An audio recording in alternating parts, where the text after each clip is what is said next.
SSC vendor change सबसे hot topic अभी market में। Every one is talking about this कि इस टॉपिक पे क्या होने वाला है, नया वेंडर क्या होगा, नए वेंडर के क्वेश्चंस क्या होंगे, प्रीवियस ईयर क्वेश्चंस का क्या होगा, नए बैच आएंगे, इस coaching is our only hope now.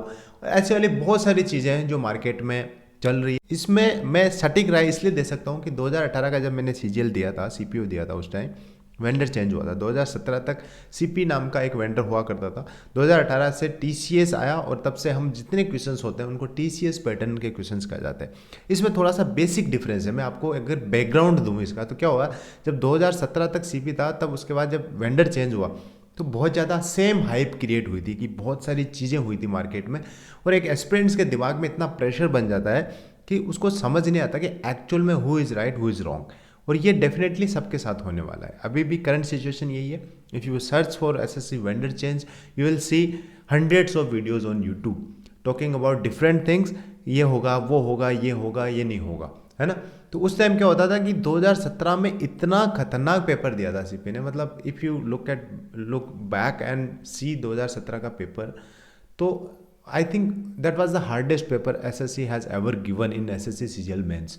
बहुत हार्ड था, बहुत कॉन्सेप्ट बेस्ड, स्पेशली मैं वो एडवांस मैथ्स की बात करूँ तो इतनी हार्ड आई थी कि उसके बाद टीचर्स ने, जो एजुकेटर्स है, उसने इस हिसाब से हवा बनाया, इतने जहर बैच निकाले गए, उन जहर बैच के नाम पे अपने बैचेस बेचे गए कि एस्पिरेंट्स को इस हिसाब से तैयार किया गया कि जो 2017 में पूछ लिया गया वही रिपीट होने वाला है 2018 में, और जहर क्वेश्चन आने वाला है। जहर प्रिपरेशन जो करके गए, I was not one of them because I never bought any batches, but जो जहर क्वेश्चन कर गए उनका थोड़ा सा नुकसान हुआ था 2018 में, बिकॉज 2018 में टीसीएस ने एकदम ड्रामेटिकली चेंज किया पैटर्न को और कॉन्सेप्ट बेस की बजाय लेस कॉन्सेप्ट मोर कैलकुलेशन इंट्रोड्यूस कर दी। अब हमारे पास दो डिफरेंट चीज़ें हैं, मैं आपको समझा देता हूँ।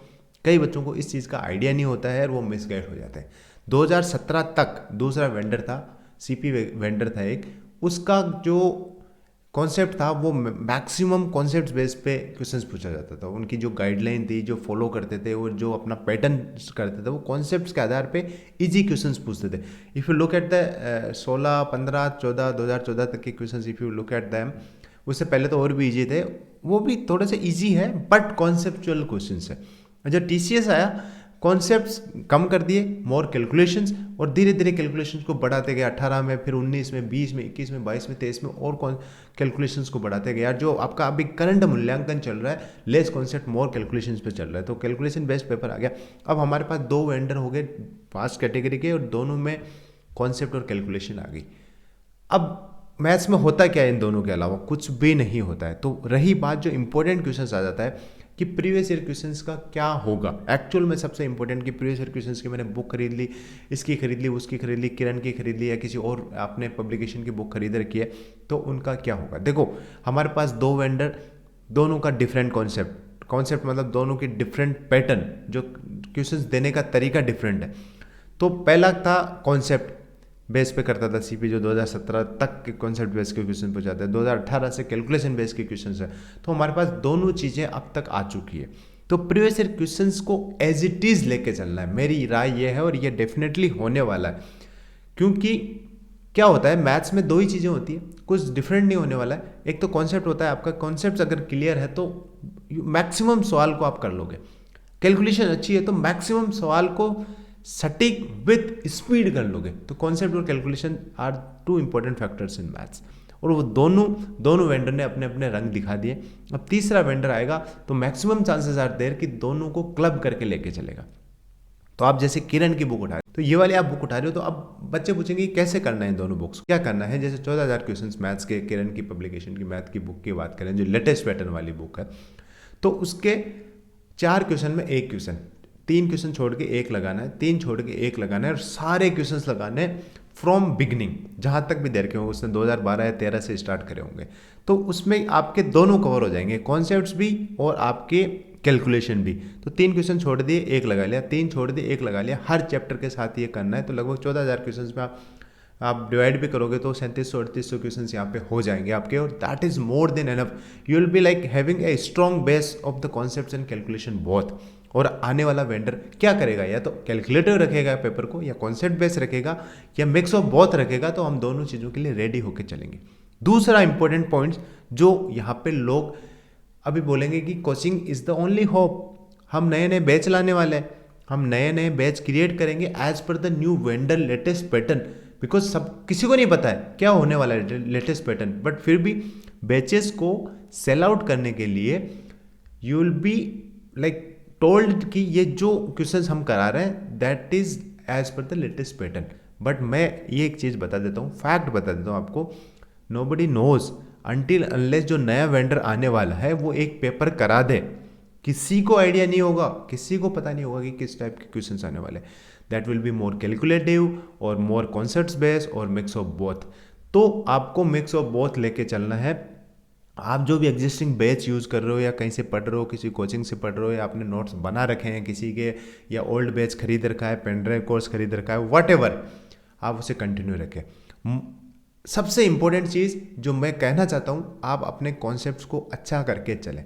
मैथ्स सबसे ज़्यादा ड्रामेटिक चेंज मैथ्स में होंगे, रीजनिंग हो सकता है क्या होगी ही, बैंकिंग की तरफ मोर इंक्लाइन होगी, तो आपको पहले से रेडी रहना है। और कहीं ना कहीं टीसीएस पैटर्न में हमने देखने को मिला कि बैंकिंग पैटर्न पे है, एसएससी पैटर्न में रीजनिंग बहुत इजी थी।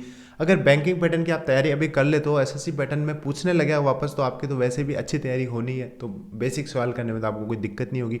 रही बात इंग्लिश की, देखो इंग्लिश भी टीसीएस इजी पूछता था, मतलब पहले इंग्लिश ठीक आती थी, नए नए वर्ड्स निकाले जाते थे, लेकिन टीसीएस ने कहीं ना कहीं प्रीवियस ईयर क्वेश्चंस पे फोकस करके वोकैब को रिपीट करा। तो आपको क्या करना है, इंग्लिश में भी अभी प्रीवियस ईयर क्वेश्चंस पूरा अच्छे से करके रखो, उसके बाद नई वोकैब ऐड करने की कोशिश करो। ऐसा नहीं है कि सिर्फ प्रीवियस ईयर के आधार पे अपनी वोकैब को लेके चलो आप, ऐसा नहीं। और हो सकता है जीके तो देखो सबसे इंपॉर्टेंट चीज़ है जीके में, अपना जो सब्जेक्टिव पार्ट है, करंट अफेयर को छोड़ दो, सब्जेक्टिव पार्ट तो टीसीएस कराए चाहे नया वेंडर कराए, ये तो आपको रेडी रखना ही रखना है। बहुत डीप में पूछ रहा है तो आपको नहीं आ रहा तो किसी को नहीं आएगा, तो ये चीज़ें लेके चलनी है, ज़्यादा हड़बड़ाहट नहीं करनी है, पढ़ते रहना है। जो बेसिक चीज़ें हैं उनको मजबूत करके चलना है आपको मैथ्स में बेसिक आता है, 3+5=8 है, तो ये बेसिक है, इसके अलावा कुछ नहीं हो सकता।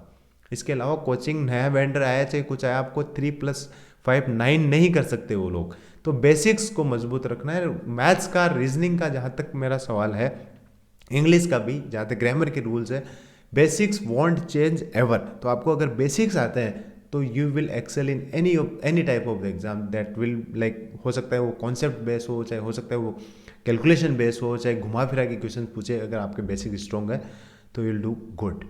ठीक है, इतना ही इस वीडियो में, आशा करता हूँ आप लगे रहेंगे, जो दोनों चीज़ों को लेके चलेंगे। अब आप फोकस करो मेरे कहने के हिसाब से मोर ऑन 15 और 16 पेपर्स, और उसके बाद 20, 21, 22 के पेपर्स पे, इन दोनों को मिक्स करके अच्छी तैयारी करो, डेफिनेटली आपका अच्छा स्कोर आएगा नए विंटर में भी। This is all in this video guys, thank you, thanks for watching, जय हिंद।